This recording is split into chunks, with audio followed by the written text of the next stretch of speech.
നമ്മള് ഈ കർത്തൃമേശയെ കുറിച്ച് തന്നെ ചില കാര്യങ്ങള് വളരെ വേഗത്തിൽ നമുക്ക് ചിന്തിക്കാം. എന്താണ് ഈ കർത്തൃമേശ? അത് നമ്മള് അതിലേക്ക് കരങ്ങൾ നീട്ടുമ്പോ എന്താ നമ്മൾ അർത്ഥമാക്കുന്നത്? ഈ കാര്യങ്ങളാണ് വേഗത്തില് നമ്മൾ ചിന്തിക്കാനായിട്ട് ആഗ്രഹിക്കുന്നത്. നേരത്തെയും പലപ്പോഴും ഈ കാര്യങ്ങളൊക്കെ നമ്മൾ ചിന്തിച്ചിട്ടുള്ളതാണ്. എങ്കിലും നമ്മൾ ഒന്നിച്ചായിരിക്കുന്ന ഈ കൂട്ടായ്മയില് നമുക്ക് ഈ കാര്യം ഒന്ന് നോക്കാം. നമ്മൾ ആ കർത്തൃമേശയോടുള്ള ബന്ധത്തിൽ സാധാരണ ഇങ്ങനെ പറയാറുണ്ട്, അത് 5 ദിശകളിലേക്കുള്ള നോട്ടമാണ്. ആണ് 5 ദിശകളിലേക്കുള്ള നോട്ടമാണ് കർത്തൃമേശ എന്ന് പറഞ്ഞാൽ എന്താ? മുന്നോട്ടുള്ള നോട്ടം, പുറകോട്ടുള്ള നോട്ടം, ഉള്ളിലോട്ടുള്ള നോട്ടം, പുറത്തേക്കുള്ള നോട്ടം, മുകളിലേക്കുള്ള നോട്ടം. എന്താ പറഞ്ഞത് വ്യക്തമായോ? നമ്മള് നമുക്ക് മുന്നോട്ടൊരു നോട്ടമുണ്ട്, പുറകോട്ടൊരു നോട്ടമുണ്ട്. കർത്തൃമേശയില് നമ്മള് പങ്കാളികളാകുമ്പോ നമ്മൾ ഹൃദയം കൊണ്ട് മുന്നോട്ട് നോക്കും, പുറകോട്ട് നോക്കും, ഉള്ളിലേക്ക് നോക്കും, പുറത്തേക്ക് നോക്കും, മുകളിലേക്ക് നോക്കും. നമുക്ക് വേഗത്തില് ഈ കാര്യങ്ങള് ഒന്ന് ചിന്തിക്കാം. അതിന് ഉപോത്ബലകമായിട്ട് നമ്മൾ സാധാരണ കർത്തൃമേശയോടുള്ള ബന്ധത്തിൽ വായിക്കുന്ന ആ ഭാഗം നമുക്ക് ഒന്ന് നോക്കാം. 1 കൊരിന്ത്യർ 11-ാമത്തെ അധ്യായം അതിന്റെ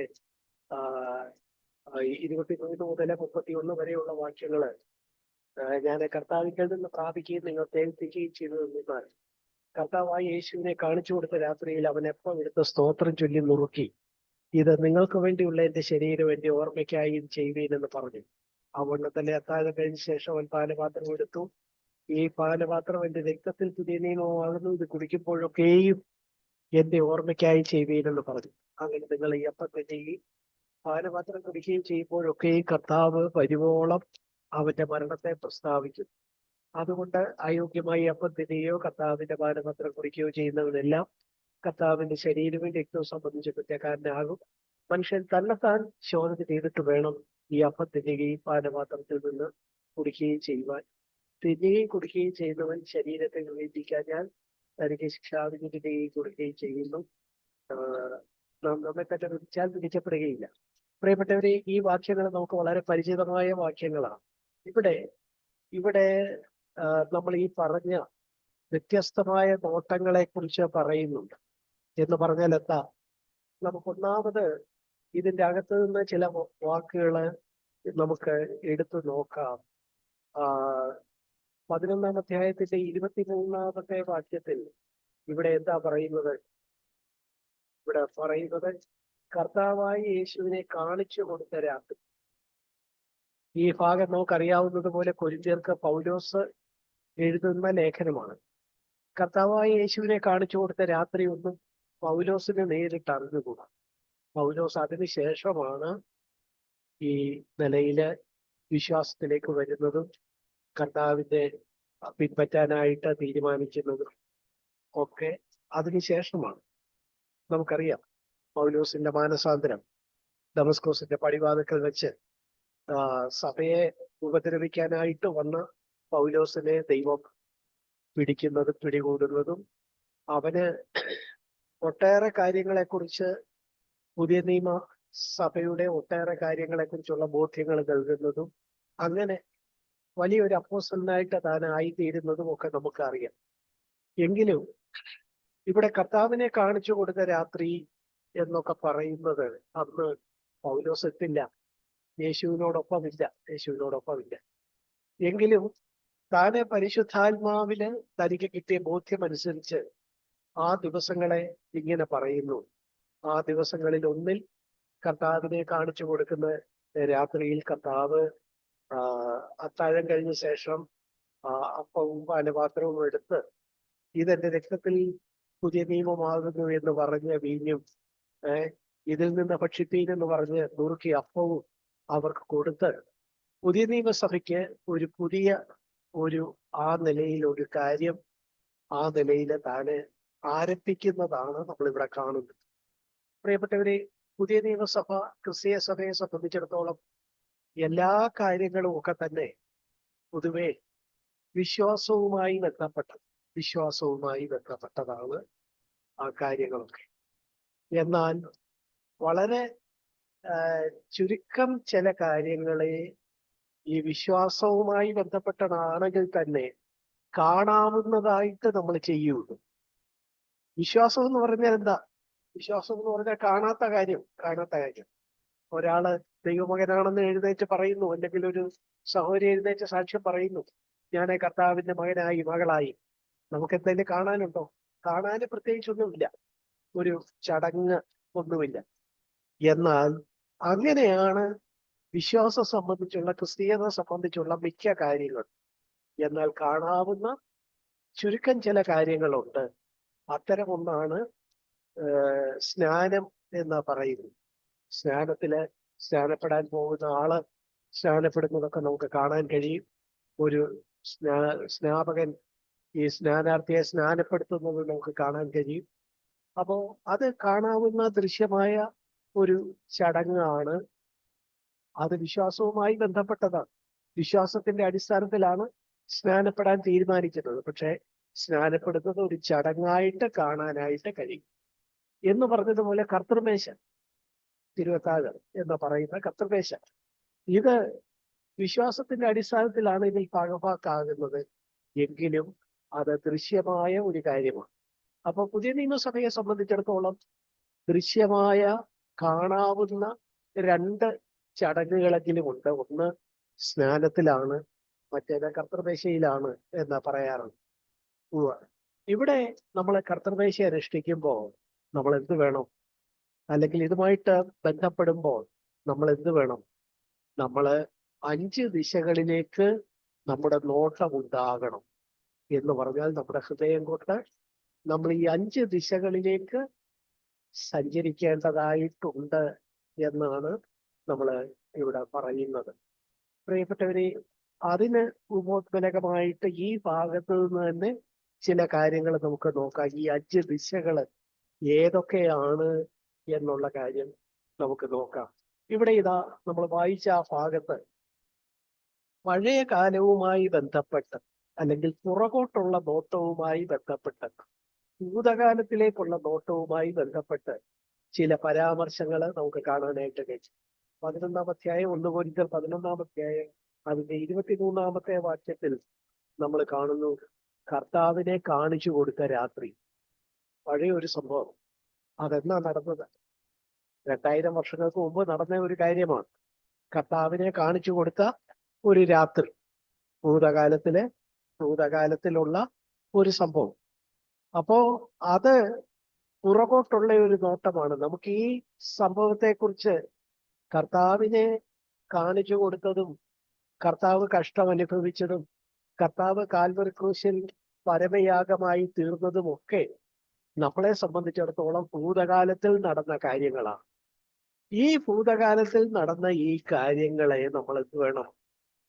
ഈ ശുശ്രൂഷ അനുഷ്ഠിക്കുമ്പോൾ നമ്മൾ അതിലേക്കൊന്ന് തിരിഞ്ഞു നോക്കണം. നമ്മൾ പലപ്പോഴും പറയാറുണ്ട്, ഇതൊരു അനുസ്മരണ ശുശ്രൂഷയാണ്. അനുസ്മരണം, നേരത്തെ നടന്ന ഒരു കാര്യത്തെക്കുറിച്ചുള്ള ഒരു അനുസ്മരണമാകുമ്പോൾ ആ സംഭവം എന്താണെന്ന് തിരിഞ്ഞു നോക്കണം. ഇവിടെ ഇതാ കർത്താവിനെ കാണിച്ചു കൊടുത്ത രാത്രി എന്ന 11-23 പറയുമ്പോൾ അത് ഭൂതകാലത്തിലേക്ക് നോക്കാനായിട്ട് നമ്മളെ ക്ഷണിക്കുന്ന ഒരു പ്രയോഗമാണ്. അതുപോലെ 11-24 നോക്കുക. അവിടെ കർത്താവ് പറഞ്ഞു, എന്റെ ഓർമ്മയ്ക്കായി ഇത് ചെയ്യുവേ. അന്ന് ശിഷ്യന്മാരോട് പറയുമ്പോൾ കർത്താവ് അവിടെ ഉണ്ടായിരുന്നു, ശിഷ്യന്മാരും അവിടെ ഉണ്ടായിരുന്നു, നേർക്ക് നേരെ കാര്യങ്ങളെ കാണാം. എന്നാൽ ഇന്ന് പുതിയ നിയമസഭയിലെ അംഗങ്ങളായ നമ്മളെ സംബന്ധിച്ചിടത്തോളം, അല്ലെങ്കിൽ കർത്താവിന്റെ ശിഷ്യരായ നമ്മളെ സംബന്ധിച്ചിടത്തോളം, നമ്മൾ എന്താ? നമ്മുടെ ഓർമ്മയാണ്. കർത്താവ് ഇങ്ങനെ വന്നു, നമുക്കായിട്ട് കാൽവരി ക്രൂശിൽ മരിച്ചു, പരമയാഗമായി തീർന്നു, കർത്താവിന്റെ ക്രൂശ് മരണത്തിലുള്ള വിശ്വാസത്താൽ നമുക്ക് മക്കളായി തീരാനുള്ള ഭാഗ്യമൊക്കെ തന്നു. ഇതെല്ലാം പിന്നിലേക്കുള്ള ഒരു നോട്ടമാണ്. എന്റെ ഓർമ്മയ്ക്കായി. ഓർമ്മ എപ്പോഴും ഭൂതകാലവുമായി ബന്ധപ്പെട്ടതാണല്ലോ. അതുകൊണ്ട് എന്റെ ഓർമ്മയ്ക്കായി എന്ന് പറയുമ്പോൾ അതും ഭൂതകാലവുമായി ബന്ധപ്പെട്ടതാണ് എന്ന് മനസ്സിലാക്കാം. അതുപോലെ 11-26 നോക്കുക. അവന്റെ മരണത്തെ പ്രസ്താവിക്കും. കർത്താവ് വരുവോളം അവന്റെ മരണത്തെ പ്രസ്താവിച്ചു. കർത്താവിന്റെ മരണം എന്താ നടന്നത്? നേരത്തെയാണ്, ഭൂതകാലത്തിലാണ് നടന്നത്. ഇങ്ങനെ എടുത്തു പറഞ്ഞാൽ പിന്നെയും ചില പ്രയോഗങ്ങൾ ഭൂതകാലവുമായി ബന്ധപ്പെട്ട് ഈ ഭാഗത്ത് നമുക്ക് കാണാൻ കഴിയും. ചുരുക്കത്തിൽ നമുക്ക് വളരെ വേഗത്തിൽ ഇങ്ങനെ പറയാം, നമ്മള് തിരിഞ്ഞു നോക്കണം. എന്തിലേക്ക് തിരിഞ്ഞു നോക്കണം? നമുക്ക് വേണ്ടി കർത്താവായ യേശു ക്രിസ്തു 2000 വർഷം മുമ്പ് ഇസ്രായേലിലെ നാട്ടിലെ വരികയും അവിടെ നസ്രയത്തിൽ ജനിക്കുകയും താന് പരസ്യ ശുശ്രൂഷ 30-ാം വയസ്സിൽ ആരംഭിച്ച് 33.5 വയസ്സിൽ താന് ഒരു തെറ്റ് ചെയ്തിട്ടില്ലാത്തവൻ, താന് വാക്കുകൊണ്ടാകട്ടെ, പ്രവൃത്തി കൊണ്ടാകട്ടെ, ചിന്ത കൊണ്ടാകട്ടെ, മനോഭാവം കൊണ്ടാകട്ടെ, ഒരു തെറ്റും ചെയ്യാത്തത് അവിടുന്ന് എന്ത് ചെയ്തു? തന്നെ കാൽവരി ക്രൂശിനെ പരമയാഗമാക്കി തീർന്നു. എന്തിനു വേണ്ടിയാണ്? ഇത് ദൈവത്തിന്റെ ഒരു പദ്ധതിയാണ്. നമുക്കറിയാം, പാപികളായ നമ്മളൊക്കെ ജനനം കൊണ്ട് തന്നെ പാപികളാണ്. നമ്മൾ കർമ്മം കൊണ്ട് പാപത്തിൽ തുടരുന്നു. അങ്ങനെയുള്ള ദൈവത്തിന്റെ മക്കളായി തീരണമെങ്കിൽ ഈ പാപത്തിന് എവിടെയെങ്കിലും ഒരു പരിഹാരം ഉണ്ടായേ മതിയാകൂ. പാപത്തിന് പരിഹാരം എന്താ? ദൈവം തന്നെ അത് പറഞ്ഞിട്ടുണ്ട്. പാപത്തിന്റെ ശമ്പളം മരണമാണ്. പാപത്തിന്റെ ശമ്പളം മരണമാണ്. അപ്പൊ നമ്മൾ ചെയ്ത പാപത്തിന് ഒരു പരിഹാരം വേണമെങ്കിൽ ഒരു മരണം നടക്കണം. ആ മരണം ആര് തന്നെ മരിച്ചു? വലിയവനായ ദൈവം തന്നെ ഭൂമിയിലെ മനുഷ്യനായിട്ട് പിറന്ന് ആ മരണം ഏറ്റെടുത്തു. അതാണ് കാൽവരി ക്രൂശിലെ മരണം. ആ മരണത്തില് നമ്മൾ വിശ്വസിച്ചാൽ നമ്മൾ എന്തായി തീർന്നു? ദൈവമക്കളായി തീർന്നു. ഈ വളരെ ലളിതമായ അടിസ്ഥാനപരമായ കാര്യം ഞാൻ ഇതൊക്കെ വിശദീകരിച്ച് പറയുന്നത്, ഇന്ന് നമ്മുടെ സഭകളിൽ പുതുതായിട്ടൊക്കെ പലരും വരുന്നുണ്ടല്ലോ. ഞാൻ ഈ പറയുന്ന കാര്യം നിങ്ങളുടെ ജീവിതത്തെ സംബന്ധിച്ചിടത്തോളം ഇതേവരെ പ്രസക്തമായിട്ടില്ലെങ്കിൽ ഇപ്പോൾ തന്നെ കർത്താവിന്റെ ആ പരമയാഗത്തിൽ വിശ്വസിച്ച്, ഞാനൊരു പാപിയാണ്, എന്റെ പാപത്തിന്റെ പരിഹാരത്തിനായിട്ടാണ് യേശുക്രിസ്തു കാൽവരി ക്രൂശിൽ മരിച്ചത്, ദൈവമേ ഞാനത് സമ്മതിക്കുന്നു, ഞാനത് ഏറ്റെടുക്കുന്നു, ഞാൻ അങ്ങിൽ ആശ്രയിക്കുന്നു, എന്നെ അവിടുത്തെ മകനാക്കി മകളാക്കി തീർക്കണേ എന്ന് പ്രാർത്ഥിച്ചാൽ ആ നിമിഷം എന്തായി തീർന്നു? ദൈവമകനായി തീർന്നു, ദൈവമകളായി തീർന്നു. ഇതിന് തീർത്ഥയാത്ര പോകണ്ട. വലിയ നദിയിലൊക്കെ മുങ്ങി കുളിച്ച് ഏതാണ്ട് അതിൻ്റെ ഇടയിൽ ട്രാഫിക് ജാമിനൊക്കെ പെട്ട് മരിക്കുകയൊന്നും വേണ്ട. ഒന്നിന്റെ ആവശ്യമില്ല. കയ്യിലുള്ള പണം കൊടുക്കണ്ട, യാത്ര ചെയ്യേണ്ട, കയ്യിലുള്ള പണം കൊടുക്കണ്ട, നമ്മുടെ ശരീരത്തെ നമ്മൾ ദണ്ഡിപ്പിക്കേണ്ട, അങ്ങനെയുള്ള യാതൊരു കാര്യങ്ങളും, നമ്മുടെ കർമ്മങ്ങളൊന്നും വേണ്ട. അതൊന്നും വലിയവനായ ദൈവത്തെ തൃപ്തിപ്പെടുത്താൻ കഴിയില്ല. വലിയവനായ ദൈവത്തെ തൃപ്തിപ്പെടുത്തുന്നത് എന്താണ്? പാപത്തിന്റെ ശമ്പളം മരണം. പക്ഷേ ആ മരണം അത് ആരുടെ മരണമായിരിക്കണം? എല്ലാ മനുഷ്യർക്കും വേണ്ടി, എല്ലാ കാലഘട്ടത്തിലുമുള്ള മനുഷ്യർക്കും വേണ്ടി പൊതുവായിട്ടുള്ള ഒരു മരണമാകണമെങ്കിൽ അത് ദൈവപുത്രന്റെ മരണമായാലേ അതിന് എല്ലാവരെയും സ്പർശിക്കുന്ന ആ നിലയിലുള്ള ഒരു മൂല്യം ഉണ്ടാകുകയുള്ളൂ. അല്ലാതെ ഒരു മനുഷ്യൻ എല്ലാവർക്കും വേണ്ടി മരിച്ചാൽ അത് ശരിയാവുകയില്ല. അതുകൊണ്ട് വലിയവനായ ദൈവം തന്നെ അത് പ്ലാൻ ചെയ്യുന്നത്. നോക്കുക, ഈ രക്ഷ എന്ന് പറയുന്നത് എത്ര വലിയ കാര്യമാണ്. നമ്മൾ അതിനെക്കുറിച്ച് ധ്യാനിക്കും തോറും ദൈവത്തിനല്ലാതെ വേറെ ആർക്കും ഇങ്ങനെ ഒരു ക്രമീകരണം ഉണ്ടാക്കാൻ ഒക്കെയില്ല. നമ്മളൊക്കെ എത്ര ചിന്തിച്ച് പ്ലാൻ ചെയ്താലും ഇങ്ങനെ ചെയ്യാൻ ഒക്കെയില്ല. ഇത് ദൈവത്തിൽ നിന്ന് തന്നെ വന്ന ഒരു കാര്യമാണ് എന്ന് നമുക്ക് ബോധ്യപ്പെടും നമ്മൾ അതിനെക്കുറിച്ച് കൂടുതൽ ചിന്തിച്ച. പ്രിയപ്പെട്ടവരെ, ഞാൻ പറഞ്ഞു വന്നത്, നിങ്ങൾ ഇന്ന് ഇവിടെ വന്നിരിക്കുന്ന ആളുകളിൽ ആരെങ്കിലും ആ നിലയില് കർത്താവിനെ രക്ഷകനായിട്ട് സ്വീകരിച്ചില്ലെങ്കിൽ, ഈ നിലയില് കർത്താവ് മാനവരാശിയുടെ മുഴുവൻ പാപത്തിന്റെ പരിഹാരത്തിനായിട്ടാണ് മരിച്ചത് എന്ന് വിശ്വസിച്ച് തന്നെ ശരണപ്പെട്ട് കർത്താവിനെ രക്ഷകനും നാഥനുമായിട്ട് സ്വീകരിക്കുക, അതാണ് ഈ ക്രിസ്തീയതയുടെ തുടക്കം എന്ന് പറയുന്നത്. എന്നിട്ട് അതിന്റെ ഒരു പരസ്യ സാക്ഷ്യം എന്നുള്ള നിലയിൽ സ്നാനപ്പെടുന്ന ആളുകളാണ് ഈ കർത്തൃമേശയിലെ പങ്കാളികളാകുന്നത്. 1-ാം നൂറ്റാണ്ടിലെ സഭയെ സംബന്ധിച്ചിടത്തോളം രക്ഷിക്കപ്പെടുന്ന ആളുകൾ ഉടനെ തന്നെ സ്നാനപ്പെടുകയായിരുന്നു. പ്രായോഗികമായിട്ട് ഇപ്പോൾ നമ്മള് ചില നാളുകളൊക്കെ കഴിഞ്ഞിട്ടായിരിക്കും സ്നാനപ്പെടുന്നതെങ്കിലും ആ രക്ഷയുടെ ഒരു പരസ്യ സാക്ഷ്യം എന്നുള്ള നിലയിൽ സ്നാനം എന്നൊരു ചടങ്ങിലൂടെ കടന്നു പോയതിന് ശേഷമാണ് ഈ രണ്ടാമത്തെ ചടങ്ങ് കാണാവുന്ന ദൃശ്യമായ കർത്തൃമേശയിലുള്ള പങ്കാളിത്തം നമ്മൾ ക്രമീകരിക്കുന്നു. അതുകൊണ്ട് ഞാൻ പറഞ്ഞു വന്നത്, ഇതേവരെ രക്ഷിക്കപ്പെട്ടിട്ടില്ലാത്ത ആരെങ്കിലും ഉണ്ടെങ്കിൽ ഇന്ന് രക്ഷിക്കപ്പെട്ട് സ്നാനപ്പെട്ട പ്രിയപ്പെട്ടവര് ഈ കർത്തൃമേശയിലെ പങ്കാളികളാകുന്നതിന് നിങ്ങൾ സാക്ഷികളാകുമ്പോൾ നിങ്ങളോട് തന്നെ പറയുക, എനിക്കും ഈ ഒരു ഭാഗ്യം വേണം, ഞാനും അതുകൊണ്ട് കർത്താവിനെ രക്ഷകനായിട്ട് സ്വീകരിക്കുന്നു, ഞാനും എത്രയും വേഗം സ്നാനപ്പെടാനായിട്ട് ആഗ്രഹിക്കുന്നു എന്ന് ഒരു തീരുമാനത്തിലേക്ക് നിങ്ങൾ വരണം. ആട്ടെ, നമ്മൾ പറഞ്ഞ കാര്യത്തിലേക്ക് വരാം. ഇവിടെ ഈ കർത്തൃമേശയിൽ പങ്കെടുക്കുന്ന ആളുകളെ സംബന്ധിച്ചിടത്തോളം അതെന്താണ്? ഇത് കർത്താവ് മരിച്ചതിനെ ഓർക്കുന്ന ഒരു കാര്യമാണ്. എന്റെ ഓർമ്മയ്ക്കായി കർത്താവ് പാടുപെട്ടതിനെ കുറിച്ച്, പരമയാഗമായതിനെ കുറിച്ചുള്ള ഓർമ്മ ഭൂതകാലവുമായി ബന്ധപ്പെട്ടതാണ്. ഇതൊരു തിരിഞ്ഞു നോട്ടമാണ്. ഇങ്ങനെ തിരിഞ്ഞു നോക്കുമ്പോ നമ്മൾ എന്താ കാണുന്നത്? കർത്താവ് നമുക്ക് വേണ്ടി തന്റെ അവസാനത്തുള്ള രക്തം വരെയും ചിന്തി. അതുപോലെ തന്നെ തന്റെ ശരീരം നുറുകപ്പെട്ടു, ആണികൾ കൊണ്ട് അടിക്കപ്പെട്ടു, കൈയും കാലും ആ നിലയിൽ അടിക്കപ്പെട്ടു, ശരീരം ചമ്മട്ടിയാലെ അടികൊണ്ട് ആ നിലയിലായി, കുത്തം കൊണ്ട് കുത്തേറ്റു, അങ്ങനെ ശരീരം നുറുങ്ങി അവസാനത്തുള്ള രക്തം വരെയും വാർന്നുപോകും. ഈ രക്തത്താൽ ആണ് നമ്മുടെ പാപങ്ങളെ കഴുകപ്പെടുന്നത്. പ്രിയപ്പെട്ടവരെ, നമ്മളപ്പം ഈ കർത്താവിന്റെ ആ ഭൂതകാലത്തിലെ പരമയാഗത്തെ നമ്മൾ അനുസ്മരിക്കുമ്പോ അത് നമ്മുടെ ഉള്ളിൽ എന്ത് തരും? വലിയ നന്ദി തരും. ഒന്ന് പത്രോസിൽ നമ്മളൊരു വാക്യം കാണുന്നു. ഒന്ന് പത്രോസ് 1-ാം-അധ്യായം 18-19 വാക്യങ്ങള്. വ്യർത്ഥവും പുരുഷന്മാരെപ്പരിയുമായ നിങ്ങളുടെ നടപ്പിൽ നിന്ന് നിങ്ങളെ വീട്ടെടുത്തിരിക്കുന്നത് പൊന്ന് വെള്ളി മുതലായ അഴിഞ്ഞുപോയ വസ്തുക്കളെ കൊണ്ടല്ല, മറിച്ച് ക്രിസ്തുവിന്റെ നിർദോഷവും നിഷ്കളങ്കവുമായ ആ പുണ്യായ രക്തമാണ്.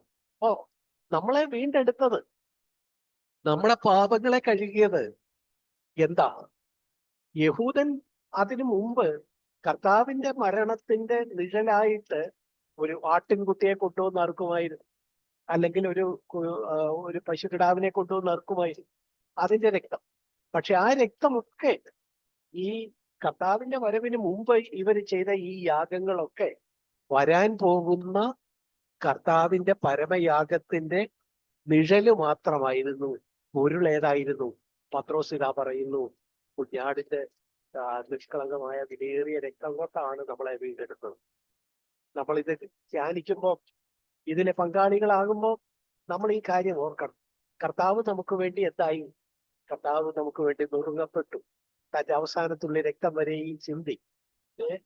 അവന്റെ ശരീരത്തെ നമ്മൾ ഓർക്കണം. ഇവിടെ നമ്മൾ കാണുന്നു, അത് അക്ഷരാർത്ഥത്തിൽ തന്നെ കർത്താവ് ആ നിലയില് നുറുങ്ങപ്പെടുകയും രക്തം അവസാനത്തുള്ള രക്തം വരെയും ചിന്തുകയും ചെയ്തു എന്നുള്ള കാര്യം നമ്മൾ ഓർക്കുമ്പോൾ അത് നമ്മളെ വളരെ നന്ദി ഉള്ളവരാക്കി തീർക്കുന്നു.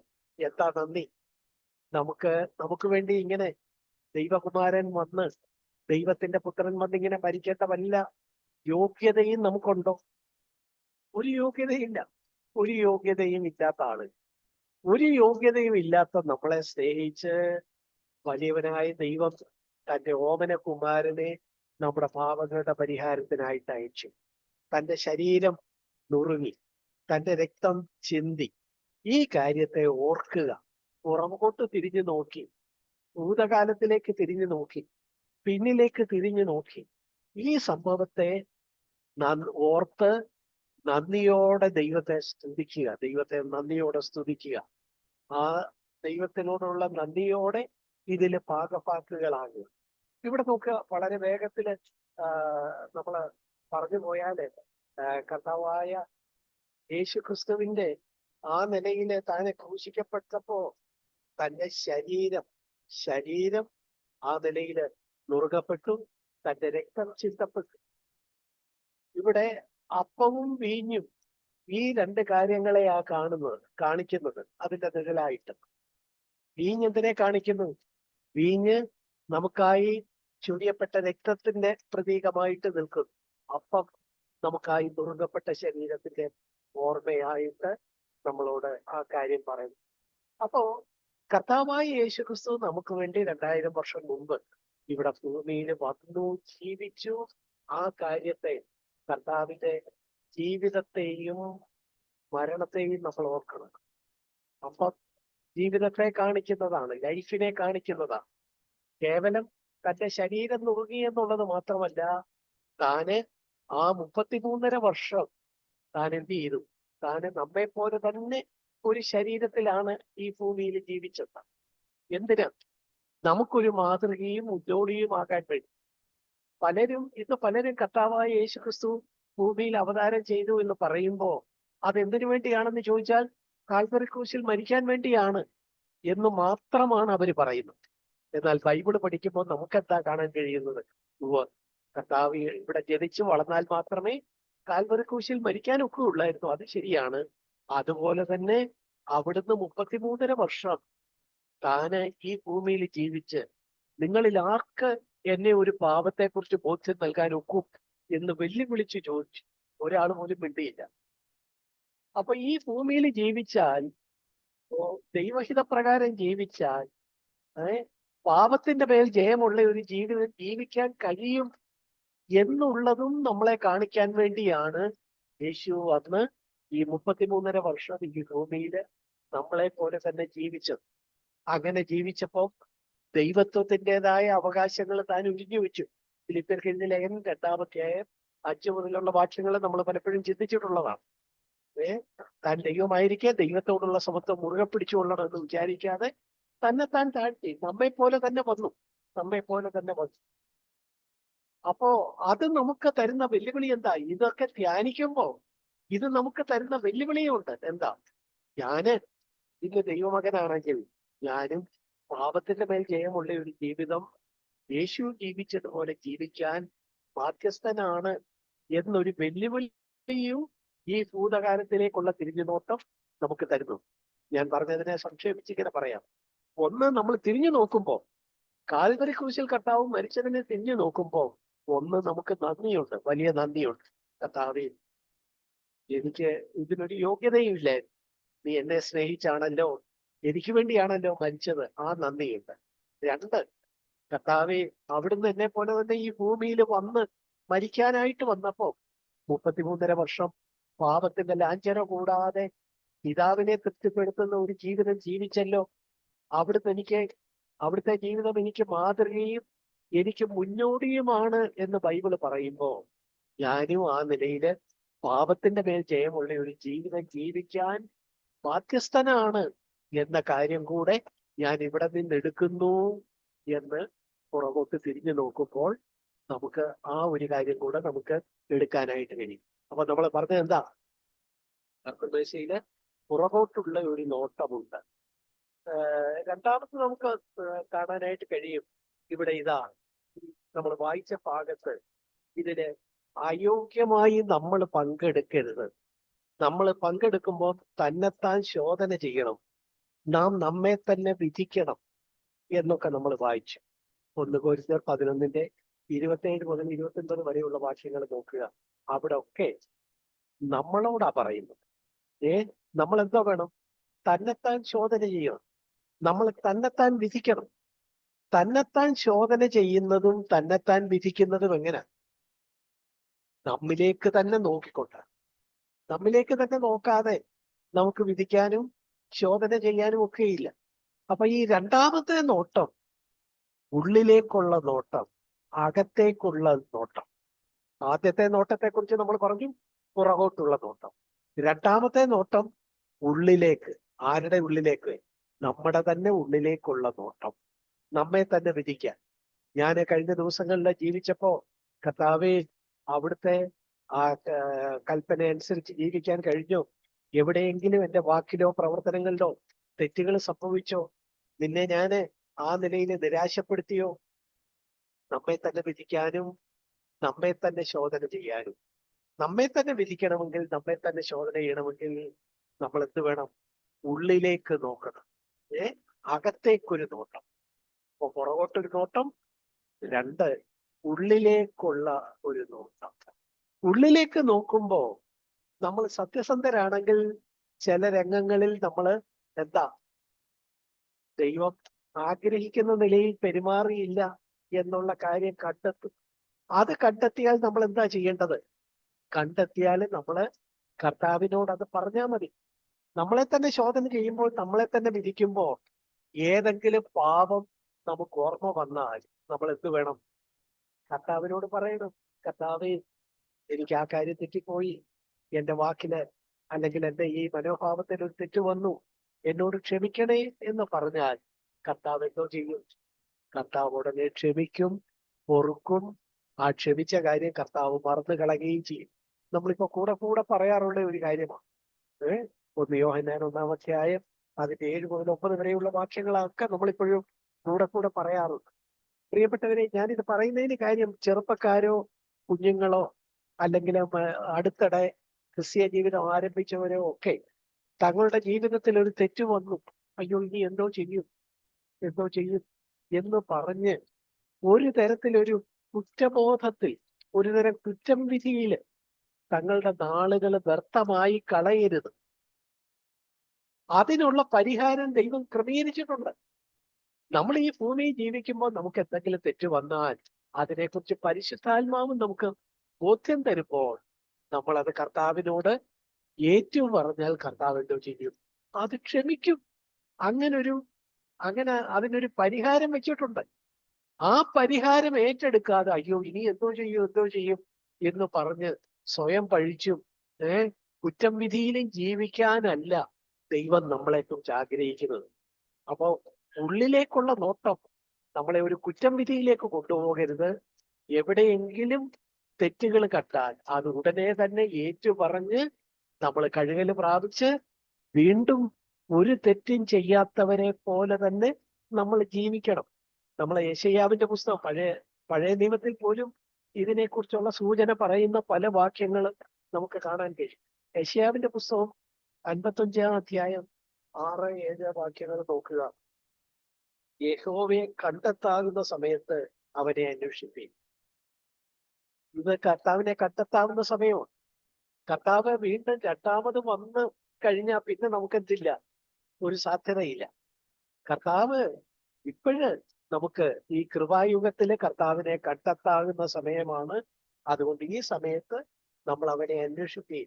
അവൻ അടുത്തിരിക്കുമ്പോൾ അവനെ വിളിച്ചപേക്ഷിപ്പീൻ. കർത്താവ് നമ്മുടെ അടുത്തുണ്ട്. നമുക്ക് നമ്മുടെ ഹൃദയത്തിൽ ആ കാര്യം ഏറ്റു പറഞ്ഞാൽ മതി, കർത്താവ് അത് കേട്ടോളും. അവനെ അന്വേഷിപ്പീൻ, അവൻ അടുത്തിരിക്കുമ്പോൾ അവനെ വിളിച്ചപേക്ഷിപ്പീൻ. ദുഷ്ടൻ തന്റെ വഴിയെയും നീതികെട്ടവൻ തന്റെ വിചാരങ്ങളെയും ഉപേക്ഷിച്ച് യഹോവയിലേക്ക് തിരിയട്ടെ. നമ്മൾ എന്തെങ്കിലും ദുഷ്ടകരമായ കാര്യങ്ങൾ, നീതികേടുള്ള കാര്യങ്ങൾ ഉണ്ടെങ്കിൽ നമ്മൾ എന്തോ വേണം? തിരിഞ്ഞാ മതി, കർത്താവിലേക്ക് തിരിഞ്ഞാ മതി. നമ്മൾ എപ്പോഴും പറയുന്ന പോലെ ഒരു യു ടേൺ എടുത്താൽ മതി. ഹൃദയം കൊണ്ടൊരു യു ടേൺ എടുക്കുക. തിരിയട്ടെ. അന്നേരം എന്താ ചെയ്യും? ഇത്രയും കാര്യം നമ്മൾ ചെയ്യുമ്പോ കർത്താവ് ചെയ്യുന്ന എന്താ? അവനോട് കരുണ കാണിക്കും, അവൻ ധാരാളം ക്ഷമിക്കും. പ്രിയപ്പെട്ടവരെ, അതുകൊണ്ട് അകത്തേക്കുള്ള നോട്ടം നമ്മളെ ഒരു കുറ്റബോധത്തിൽ തളച്ചിടരുത്. മറിച്ച് അകത്തേക്കുള്ള നോട്ടം നമ്മളെ തന്നെ കഴുകി ആ നിലയില് ദൈവസന്നിധിയില് വീണ്ടും അവിടുത്തെ ആ രക്തത്താലുള്ള കഴുകല് പ്രാപിച്ച് വിശുദ്ധിയിൽ ജീവിപ്പാൻ നമ്മളെ പ്രേരിപ്പിക്കണം. 139-ാം സങ്കീർത്തനം 23, 24 വാക്യങ്ങള് നമുക്ക് കുഞ്ഞുങ്ങൾക്ക് വരെ പരിചയമുള്ള വാക്യങ്ങളാണ്. 139-ാം സങ്കീർത്തനം അതിന്റെ 23, 24 വാക്യങ്ങൾ. അവിടെ സങ്കീർത്തനക്കാരനായ ദാവീദ് എന്താ പറയുന്നത്?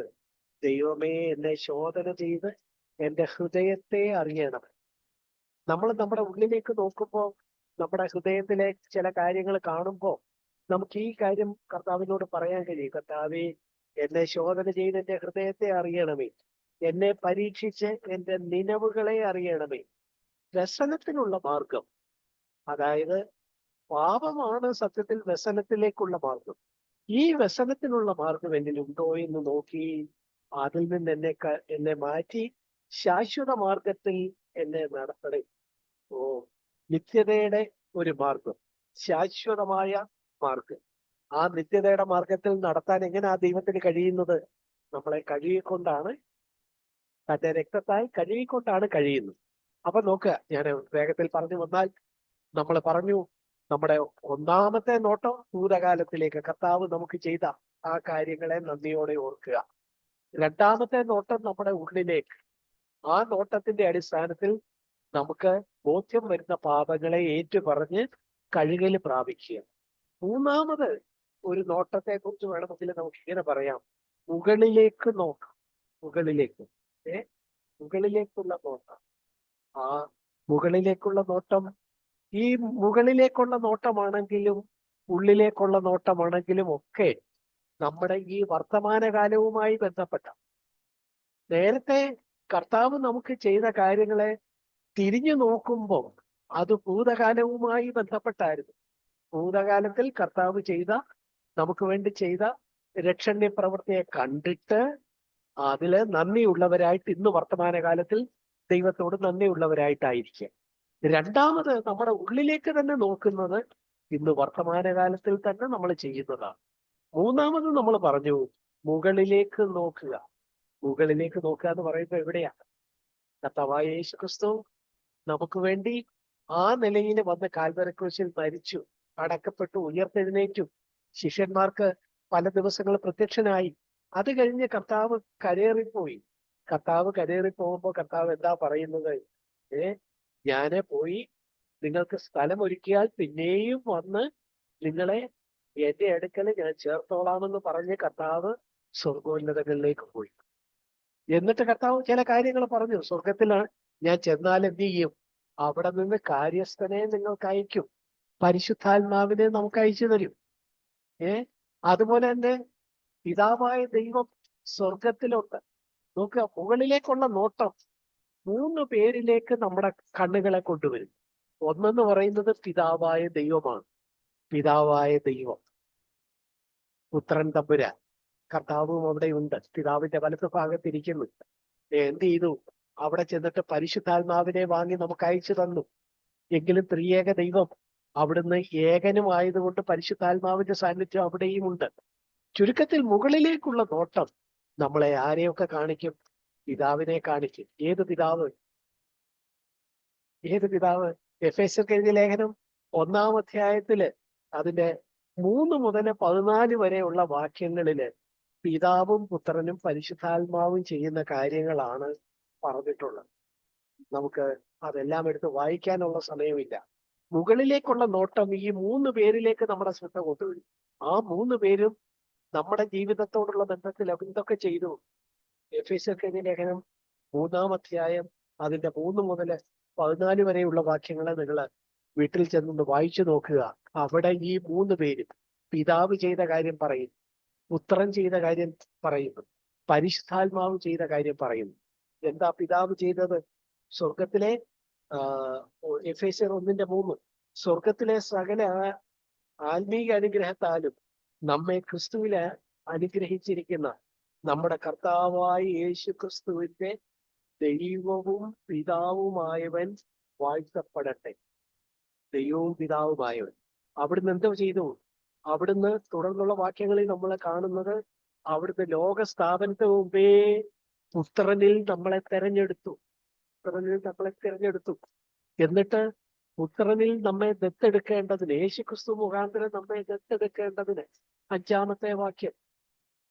എന്നിട്ട് നോക്കുക, അതിന്റെ 6-ാമത്തെ വാക്യം, തന്റെ കൃപാമഹത്വം തന്റെ പ്രിയനായവനിൽ എന്ന് പറയുന്നത് തന്റെ പുത്രനിൽ തന്റെ നമുക്ക് സൗജന്യമായി നൽകിയ തന്റെ കൃപാമഹത്വത്തിന്റെ പുകഴ്ചയ്ക്കായി സ്നേഹത്തിൽ നമ്മെ മുൻനിയമിച്ചു. കേട്ടോ, പിതാവ് ചെയ്ത കാര്യങ്ങൾ, പല കാര്യങ്ങൾ അവിടെ പറയുക. എന്തൊക്കെയാ? അവിടുന്ന് നമ്മളെ ലോക സ്ഥാപനത്തിന് മുമ്പേ തെരഞ്ഞെടുത്തു, ദത്തെടുത്തു, മുൻനിയമിച്ചു. പുത്രനിൽ ഈ കാര്യങ്ങളൊക്കെ പൂർത്തിയാക്കി. ആ പിതാവിനെ കുറിച്ച് പറയുന്നു, നമ്മുടെ കർത്താവായ യേശുക്രിസ്തുവിന്റെ ദൈവവും പിതാവുമായവൻ വാഴ്ത്തപ്പെടട്ടെ. അപ്പൊ മുകളിലേക്കുള്ള നോട്ടത്തിൽ നമ്മള് ഈ പിതാവിനെ കാണും.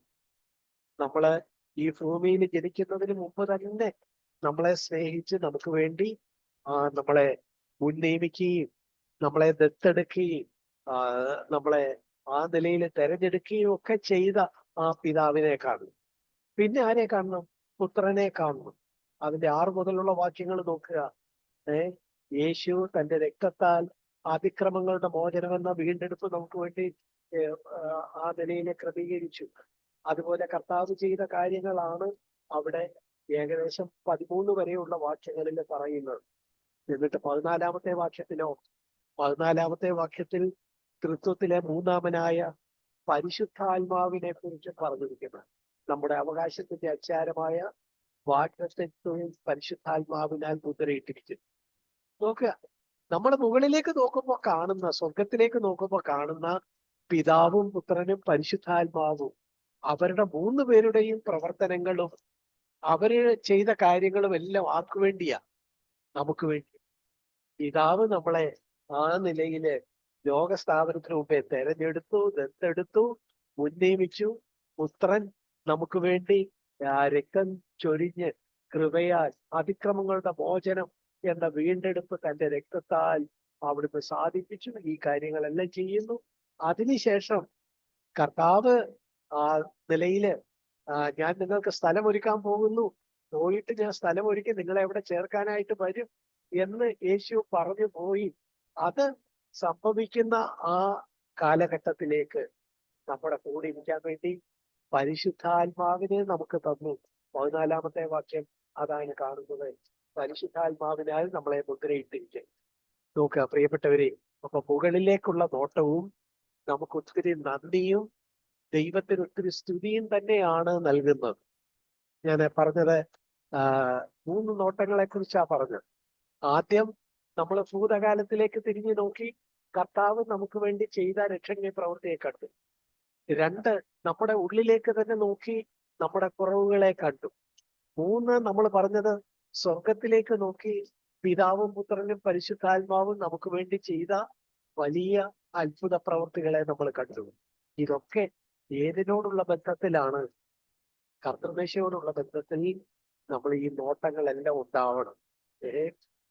പിന്നിലേക്കൊരു നോട്ടം, അതുപോലെ തന്നെ നമ്മുടെ ഉള്ളിലേക്കൊരു നോട്ടം, മുകളിലേക്കൊരു നോട്ടം. കഴിഞ്ഞില്ല. നമ്മുടെ ചുറ്റുപാടും ഒന്ന് നോക്കുന്നതിനെ കുറിച്ചും പറയുന്നുണ്ട്. എന്ന് വെച്ചാൽ എന്താ? 1 Corinthians 11 നോക്കുക. നമ്മൾ വായിച്ച ആ വാക്യത്തിലേക്ക് നോക്കുക. നമ്മുടെ ചുറ്റുപാടുകൾ എന്ന് വെച്ചാൽ നമ്മുടെ അടുത്തിരിക്കുന്ന ആളുകൾ, നമ്മുടെ പുറത്തുള്ള ആളുകൾ. 1 Corinthians 11:24 അവൻ അപ്പമെടുത്ത് നിങ്ങൾക്ക് വേണ്ടിയുള്ള എൻ്റെ ശരീരം എന്ന് പറഞ്ഞു. My body for you, for you, നിങ്ങൾക്ക് വേണ്ടി. അവിടെ ഫോർ യു എന്ന് പറയുമ്പോ അത് നമ്മൾ ഇംഗ്ലീഷിൽ നോക്കുമ്പോൾ അത് ഏകവചനമല്ല, മറിച്ച് എന്താ? പ്ലൂറലാണ്. യു അവിടെ പ്ലൂറലാണ്. എന്ന് വെച്ചാൽ നിങ്ങൾക്ക് വേണ്ടി എന്ന് പറയുമ്പോൾ കേവലം എനിക്ക് വേണ്ടി മാത്രമല്ല, നമുക്കെല്ലാവർക്കും വേണ്ടി. മലയാളത്തിൽ അത് നിങ്ങൾ എന്ന് പറയുമ്പോൾ അത് പ്ലൂറൽ തന്നെയാണ്. പ്രിയപ്പെട്ടവരെ, കർത്താവായ യേശുക്രിസ്തു ഈ കാര്യം ചെയ്തത്, താന് മരിച്ചത് അല്ലെങ്കിൽ കർത്തൃമേശ സ്ഥാപിച്ചത് എന്താ? നമുക്കെല്ലാവർക്കും വേണ്ടിയാണ്. നമ്മൾ ഇതേവരെ പറഞ്ഞത് നമ്മൾ എന്തായിരുന്നു? നമുക്ക് വേണ്ടി കർത്താവ് ചെയ്ത രക്ഷണീയ പ്രവൃത്തിയെ പുറകോട്ട് തിരിഞ്ഞു നോക്കി. നമ്മുടെ ഉള്ളിലേക്ക് നമ്മൾ നോക്കി. അപ്പോഴും നമ്മുടെ കുറവാണ് കണ്ടത്. നമ്മുടെ സഹോദരത്തെ ശോധന ചെയ്യൽ, അടുത്തിരിക്കുന്ന സഹോദരന് ദോഷകരമായ എന്തെങ്കിലും ഞാൻ ചെയ്യുന്നുണ്ടോ? അവനോടുള്ള മനോഭാവം ഉണ്ട്. എന്റെ അടുത്തിരിക്കുന്ന സഹോദരി, അവളെ കുറിച്ച് എന്റെ മനസ്സിൽ ഉള്ള തോന്നൽ എന്താണ്? അവളെ ഞാൻ ആദരിക്കുന്നുണ്ടോ? എനിക്ക് മുൻകായിട്ട് ദൈവം എനിക്ക് വേണ്ടി തന്നതാണ്. അവത്തെ വാക്കുണ്ടോ? നേരത്തെ തന്റെ ശിഷ്യന്മാരും പറയുക, പിതാവിന്റെ രാജ്യത്തിൽ നിങ്ങളോടുകൂടെ പുതുതായി ഉദിക്കുന്ന നാൾ വരെ ഞാൻ മുദ്രമണിയുടെ ഈ അനുഭവത്തിൽ നിന്ന് ഇനിയും പിടിച്ചിരിക്കാം. എന്ന് വെച്ചാൽ കർത്താവ് പോയേച്ച് ഇനി വരുമ്പോ കർത്താവ് വീണ്ടും നമ്മൾ ഒന്നിച്ചൊരു ഫെലോഷി, അതിനുവേണ്ടി കർത്താവ് വാഞ്ചയോടെ ഇരിക്കുക. ഞാൻ നിങ്ങളുടെ കൂടെ ഇനി എന്നാ നിങ്ങൾ കുടിക്കാൻ എത്തുന്നത്, ഒന്നിച്ച് നമുക്ക് ഭക്ഷിക്കാൻ എത്തുന്നത്, മുന്തിരിപ്പള്ളിയുടെ അനുഭവത്തിൽ നാം ഒന്നിച്ച് പാലം ചെയ്യാൻ എത്തുന്നത്, ആ ഒരു പ്രതീക്ഷയോടെയാണ് ഞാൻ ആയിരിക്കുന്നതെന്നൊക്കെ പറയുമ്പോ കർത്താവിന് നമ്മളോടുള്ള സ്നേഹത്തെയാണ് കാണിച്ചിരിക്കുന്നത്. കർത്താവ് വന്നിട്ടില്ല, കർത്താവ് വരും, കർത്താവ് വരും എന്നുള്ള ഭാവിയിലേക്കുള്ള നോട്ടവും നമ്മളെ ഇതിലേക്ക് കൊണ്ടുപോകണം. ഞാൻ മൂന്നിന്റെ 2-3 വാക്യങ്ങൾ നോക്കുക. കർത്താവ് ഭാവിയിൽ വരും എന്നുള്ളത് കാണുമ്പോൾ അത് നമ്മളെ ഇതിലേക്ക് കൊണ്ടുപോകണം എന്ന് 1 മൂന്നിന്റെ 2-3 വാക്യങ്ങൾ പറയുന്നുണ്ട്. നമുക്കിങ്ങനെ വായിക്കാൻ വേണ്ടി പ്രിയമുള്ളവരെ, നാം ഇപ്പോൾ ദൈവമക്കളാകുന്നു, നാം ഇന്നതാകും എന്ന് ഇതുവരെ പ്രത്യക്ഷമായിട്ടില്ല. അവൻ പ്രത്യക്ഷനാകും. അതായത് കർത്താവ് വീണ്ടും വരുമ്പോൾ നാം അവനെ താൻ ഇരിക്കും പോലെ കാണുന്നതാകൊണ്ട് അവനോട് സദൃശന്മാരാകും എന്ന് നാം അറിയുന്നു. അപ്പൊ കർത്താവിനെ ഭാവിയിൽ നമ്മൾ കാണുന്നതും കർത്താവിനോടൊപ്പം മുമ്പിൽ അനുഭവത്തിൽ നിന്ന് ഒന്നിച്ച് കുടിക്കുന്നതും ഒക്കെയായ ആ സന്തോഷകരമായ കാര്യം നമ്മുടെ മുമ്പിലുണ്ട്, നമ്മുടെ ഭാവിയിലുണ്ട്. പക്ഷേ ആ ഭാവി അതിനെക്കുറിച്ച് നമ്മൾ ചിന്തിക്കുമ്പോൾ തൊട്ടടുത്ത വാക്യത്തിൽ 3:3 പറയുന്നു, അവനിൽ ഈ പ്രത്യാശയുള്ളവനെല്ലാം അവൻ നിർമ്മലനായിരിക്കുന്നത് പോലെ തന്നെത്താൻ. അപ്പൊ മുന്നോട്ടുള്ള നോട്ടവും നമ്മളെ എതിലേക്ക് കൊണ്ടുവരും, നമ്മളെ ഒരു നിർമ്മലതയിലേക്ക് കൊണ്ടുവരും. കർത്താവിന്റെ രക്തത്താലുള്ള കഴിവ് പ്രാപിക്കുന്ന ഒരു കാര്യത്തിലേക്ക് ഞാൻ എന്റെ വാക്കുകളെ അവസാനിപ്പിക്കുന്നു. ഈ കർത്തൃ 5 നോട്ടങ്ങളെ കുറിച്ച് നോക്കാം. എന്തൊക്കെയായിരുന്നു? ഒന്നാമത്, കർത്താവ് നമുക്ക് വേണ്ടി ചെയ്യുന്നത്. 2000 വർഷം മുമ്പ് കർത്താവ് നമുക്ക് വേണ്ടി യാഗമായി തീർന്നു. അതിനെ ഓർക്കുമ്പോൾ കർത്താവിന്റെ രക്തത്താലുള്ള കഴിവിൽ നമുക്ക് പ്രാർത്ഥന കഴിഞ്ഞു. കർത്താവിന്റെ ജീവിതം നമുക്ക് മാതൃകയായിരുന്നു. നമ്മുടെ കഴുകപ്പെട്ട സാക്ഷിയുണ്ടോ എന്ന് നമുക്ക് നമ്മളെ പരിശോധന ചെയ്യാം. കർത്താവിന്റെ ജീവിത മാതൃക അനുസരിച്ച് മുന്നോട്ട് മാതൃകയിലേക്ക് ജീവിതമുണ്ട് എന്ന് നമുക്ക് ശോധന ചെയ്യാൻ പറ്റും. ഇതൊക്കെ ഈ ലോകത്തുള്ള നോക്കം നമ്മളെ സഹായിക്കും. രണ്ടാമത് നമ്മൾ പറഞ്ഞത്, നമ്മൾ ഉള്ളിലേക്ക് നോക്കുകയായിരുന്നു. ഉള്ളിലേക്ക് നോക്കുമ്പോൾ നമ്മളെ തന്നെ ഗ്രഹിക്കാനും നമ്മളെ തന്നെ ദൈവവുമായി ക്രമീകരിക്കാനുള്ള പല കാര്യങ്ങളും കാണുമ്പോൾ സത്യപ്പനക്കാരനെ കൊണ്ട് നമുക്ക് നിലനിൽക്കാൻ കഴിയും. കർത്താവെ എന്റെ ശോധനയിലേക്ക് നീ പരീക്ഷിക്കേണ്ട നിലവുകളാക്കിയത് ദർശനത്തിലുള്ള ഏതെങ്കിലും ഭാഗമുണ്ടെങ്കിൽ പാവത്തിന്റെ എന്തെങ്കിലും ബാച്ചിനെ ഉണ്ടെങ്കിൽ അല്ലെങ്കിൽ എന്നെ വിശുദ്ധിയുടെ മാർഗത്തിൽ നിത്യതയുടെ മാർഗത്തിൽ ചോർന്നു നടത്തണേ എന്നൊരു പ്രാർത്ഥനയിലേക്ക് ഈ ഉള്ളിലേക്കുള്ള നോട്ടവും നമ്മളെ മൂന്നാമത് നമ്മൾ പറഞ്ഞ മുകളിലേക്ക് സ്വർഗത്തിലേക്കുള്ള എഴുതുക. ആ സ്വർഗത്തിലേക്കുള്ള നോട്ടം നമ്മളെ പിതാവും പുത്രനും പരിശുദ്ധാത്മാവും നമുക്ക് വേണ്ടി ചെയ്ത വലിയ മുന്നേറിച്ച് പരിശുദ്ധാത്മാവിന്റെ തൃത്വം മുഴുവൻ ചെയ്യുന്ന കാര്യങ്ങൾ മുന്നിലേക്കുള്ള നോട്ടം നോക്കി നമ്മളെ കാലത്തെ അത് നമുക്ക് ധാരാളം ഉള്ളിൽ നോട്ടൊക്കെ ഒന്നുകിൽ നമ്മളെ ക്രമീകരിക്കാം, അല്ലെങ്കിൽ നമുക്ക് ദൈവകുമാരൻ കൂടുതലും നന്ദി സ്നേഹിക്കുന്നില്ല ഒക്കെ സഹായിക്കും. നാലാമത്തെ നോട്ടം എന്താ? നാലാമത്തെ നോട്ടം നമ്മുടെ നമ്മുടെ ചുറ്റും ദൈവമാക്കിയിരിക്കുന്ന സഹോദരങ്ങളിലേക്ക് അപ്പം ഒന്നാണ്.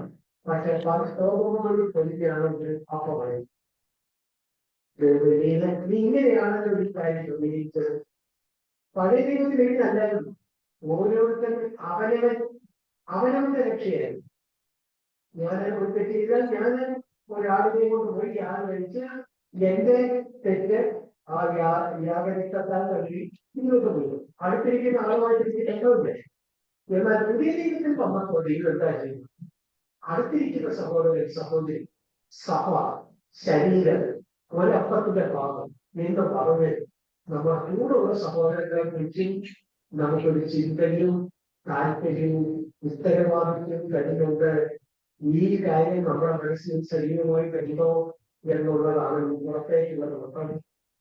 നമ്മളോട് ആശോധന ചെയ്യാൻ നമ്മളോട് പ്രേരിപ്പിക്കുന്നത്. ഒടുവിലായിട്ട് നമ്മൾ പറഞ്ഞു ഭാവിയിലേക്ക് മുന്നോട്ടുള്ള നോക്കാൻ കർത്താവിന്റെ വന്നിട്ടില്ല. അവിടുന്ന് വരും. കർത്താവ് വരുവോളം അവരുടെ ഭരണത്തെ പ്രസ്താവിക്കും. ഈ കർത്തം വെച്ച കർത്താവ് വരുവോളം എത്തിച്ചാണ്. കർത്താവിന്റെ അങ്ങനെ വന്നിട്ടില്ല. അവൻ വരും. അവൻ വരും. ഈ പ്രതീക്ഷയില്ലാതെ എന്ത് വേണം? പോലെ തന്റെ സ്ഥാനങ്ങളിൽ കേട്ടോ. മുന്നോട്ടുള്ള ഭാവിയിലേക്കുള്ള നോട്ടം കർത്താവിന്റെ വരവിനായി ഒഴുകാനും നമ്മളെ തന്നെ നിർത്തീകരിക്കാനും നമ്മളെ പ്രേരിപ്പിക്കും. ചുറ്റുപാടുകളിലേക്കുള്ള നോട്ടം നമ്മുടെ സഹോദര ബന്ധത്തെ ആ നിലയില് ആദരിക്കാനും ബഹുമാനിക്കാനും അവരെ ഉൾക്കൊള്ളാനും അവരോട് ചേർന്ന് ജീവിക്കാനും അവരോടുള്ള കൂട്ടായ്മയെ നിലനിർത്താനും ഒക്കെ നമ്മളെ പ്രേരിപ്പിക്കും. മുകളിലേക്കുള്ള നോട്ടം പിതാവും പുത്രനും പരിശുദ്ധാത്മാവും നമുക്ക് വേണ്ടി ചെയ്ത കാര്യങ്ങളെ കുറിച്ചുള്ള നന്ദിയും സ്നേഹവും കടപ്പാടും നമ്മളെ വർദ്ധിപ്പിച്ചു. അതുപോലെ തന്നെ നമ്മുടെ ഉള്ളിലേക്കുള്ള നോട്ടം എന്ന് നമുക്ക് കഴിയും. നമ്മളെ പോയിട്ടുണ്ടെങ്കിൽ അത് കണ്ടെത്തി ജനത്തിലെയും ആത്മാവിനെയും സംരക്ഷണം നീക്കി കർത്താവിന്റെ അടുത്തേക്ക് ചെന്ന് അവിടുത്തെ രക്ഷത്താലുള്ള കയ്യിൽ പ്രാപിപ്പാൻ നമ്മളെ പ്രേരിപ്പിക്കും. അതുപോലെ പുറത്തോട്ട് നോക്കി 2000 വർഷം മുമ്പ് കർത്താവ് നമുക്ക് വേണ്ടി പരമയാത്ര പറയുന്നതിലേക്ക് കാണുമ്പോ അതും നമുക്ക് ഒത്തിരി നന്ദി തരും. അതുപോലെ തന്നെ നമുക്ക് ഉത്തരവാദിത്വം തരും. കർത്താവ് കേവലം ഈ ഭൂമിയിൽ വന്ന് യാതൊരു മാത്രമല്ല, കർത്താവ് വൃത്തിയിലും 33 വർഷം പാപത്തിന്റെ ലാഞ്ചനം കൂടാതെ വിജയകരമായ ഒരു ജീവിതം ജീവിച്ചു. നമ്മളെയും അങ്ങനെ ജീവിക്കാൻ വിളിച്ചിരിക്കുന്നു. ആ ഒരു ഉത്തരവാദിത്തത്തിന്റെ ഭാവി ഞാനും വിജയകരമായ ജീവിതത്തിനായിട്ട് നീ നിർദ്ദേശിക്കുമ്പോ ഞാൻ അതിനെ പാലനം ചെയ്തു. അല്ലാതെ വീട് എഴുന്നേറ്റും അങ്ങനെ ഒരു ജീവിതത്തിൽ തൃപ്തിപ്പെട്ടിരിക്കുകയില്ല എന്ന് നമുക്ക് തന്നെ